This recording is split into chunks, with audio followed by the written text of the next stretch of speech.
है आप सभी का टाइम इंडिया टीवी नेटवर्क में। मैं हूं आपकी संवाददाता भावना सिंह। उम्मीद करती हूं टाइम इंडिया के सारे दर्शक बेहद सुखी और मंगलमय होंगे और आशा करते हैं आपका आने वाला साल भी यूं ही मंगलमय जाए।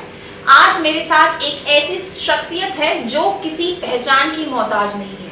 जी हाँ, एक ऐसी शख्सियत जिसने न केवल खुद अपने दम पर अपना एनजीओ खड़ा किया बल्कि बाकी महिलाओं के लिए वो एक प्रेरणा है। आपने बिल्कुल सही समझा। टाइम इंडिया के साथ आज हैं मिसेस सुमन तोमर। मिसेस सुमन तोमर, बहुत बहुत स्वागत है आपका टाइम इंडिया टीवी नेटवर्क में।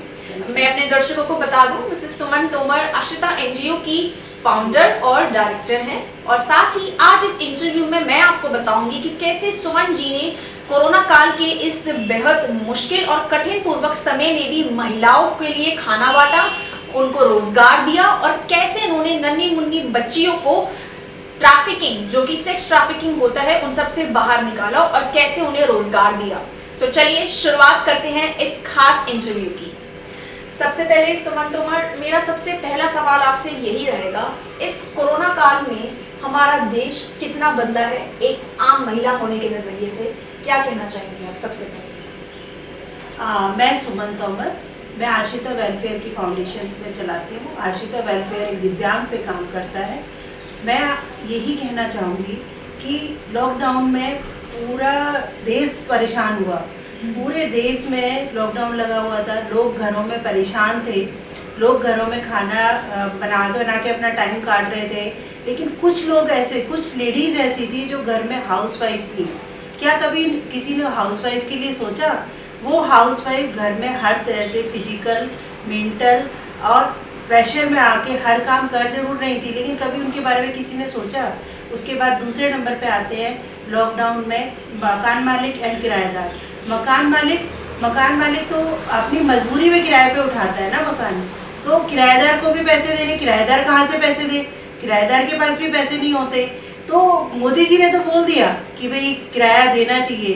क्या उन्होंने ये सोचा कि एक हाउसवाइफ, एक किराएदार, सभी लोग लॉकडाउन में इतने परेशान हैं? क्या कर रहे हैं मोदी जी? कुछ नहीं कर रहे। आप उन लोगों की परेशानियों को समझें। जो छोटी बच्चियां हैं वो खुद इतनी परेशान हैं, उनकी परेशानियों को भी समझें। एक किसान का मुद्दा ले लीजिए, मीडिया बिकी हुई है। मीडिया बिकने से क्या है? आप पूरे किसान मुद्दे को लेके चलते हैं तो किसानों के लिए यदि मोदी अच्छा कर रहे हैं तो किसान बाहर क्यों आए हैं? बताइए, सोचिए। लॉकडाउन में हर आदमी परेशान है, हर बंदा परेशान है। कुछ ऐसा कीजिए जिससे समाज सुधरे, लोग सुधरें और आराम से, शांति से सब लोग रह सकें। धन्यवाद। सुमन जी, मैं बात करना चाहूँगी आपकी आशिता एनजीओ की। मैंने सुना कि लॉकडाउन में, इस कोरोना काल जैसे कठिन समय में आपके एनजीओ ने घर घर जाके राशन बांटा, नन्ही मुन्नी बच्चियों को रोजगार दिया, उन्हें कपड़ा दिया, रोटी दी। तो आपका एनजीओ बहुत ही सराहनापूर्ण काम कर रहा है पूरे भारतवर्ष में। अपने एनजीओ के बारे में थोड़ा मेरे दर्शकों को बताएं। मेरा एनजीओ आशिता वेलफेयर वैसे तो दिव्यांग पे काम करता है, लेकिन कोरोना काल में मैं अपने फादर के यहाँ 2.5 महीने रही। मेरे फादर का स्कूल है और वहाँ पे हम लोगों ने पूरा स्कूल अपने डीएम को दे दिया था और स्कूल में ही कोरोना वायरस के और उसके ऊपर हमने उनको जागरूक किया। पूरा देहात का इलाका होते हुए उनको सबको सफाई के बारे में बताया, उनके खाने पीने का अरेंजमेंट किया।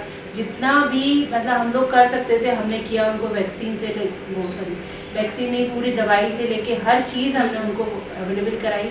यहाँ जब मैं दिल्ली आई तो दिल्ली आके भी मैंने लोगों को घर घर जाके खाना दिया और मुझे बहुत ही अच्छा लगा कि मुझे सेवा का मौका मिला। आपकी इन्हीं सेवाओं को देख के कैसे आपने पूरे भारतवर्ष में अपने एनजीओ को आगे बढ़ा है। हाल ही में टाइम इंडिया की नेटवर्क ने आपको एक अवार्ड से भी सम्मान दिया। इस अवार्ड को पाके आप कितना गर्वित महसूस करते हैं? अवार्ड, टाइम इंडिया का अवार्ड पाके मुझे इतनी खुशी हो रही है कि मुझे इतनी खुशी हो रही है कि मेरे को 7-8 महीने से मैं थोड़ा धीरे धीरे काम कर रही थी, लेकिन इस अवार्ड को लगा के मुझे लगा कि अब मुझे अंदर से आवाज़ आ रही है, मुझे और काम करना है, ज़ोर शोर से करना है। और मैं धन्यवाद देती हूँ टाइम इंडिया के श्री रणवीर जी चौधरी जी को और उनकी पूरी टीम को। धन्यवाद। मैम, मेरा आपसे तीसरा सवाल आपसे ये होगा कि किसान आंदोलन को लेके ये मीडिया दिखा रही है कि ये भाजपा का एक जुमला है या फिर सोची समझी रणनीति है। तो किसान एक भारतवर्ष के सभी लोगों का पेट भरता है, तो आपको क्या लगता है कि किसानों की मांगे सुनना कितना हद तक जरूरी है? देखिए, किसान अन्नदाता है और वह हम सबको खाना देने के से लेके आज का किसान जागरूक है, वो हर चीज़ जानता है, उसकी जो पीढ़ी है वो पढ़ी लिखी है। ऐसा नहीं है, किसान जो कह रहा है वो सही कह रहा है। किसान का यदि एमएसपी आप दे रहे हो या जो भी आप बात कर रहे हो उनको सेटिस्फाई तो करो। एक नियम बनाने से पहले आप ये तो सोचो कि क्या कैसे आप उनको सेटिस्फाई कर सकते हो। जब आप 7 दिन से भूखा प्यासा किसान पड़ा हुआ है, आप क्या कर रहे हो? मीडिया में भी आप ये दिखा रहे हो कि मोदी जी वाराणसी जाके क्या पूजा पाठ कर रहे हैं। किसानों का भी तो दिखाओ। हमारा देश पहले से ही बहुत कुछ झेल चुका है कोरोना की वजह से।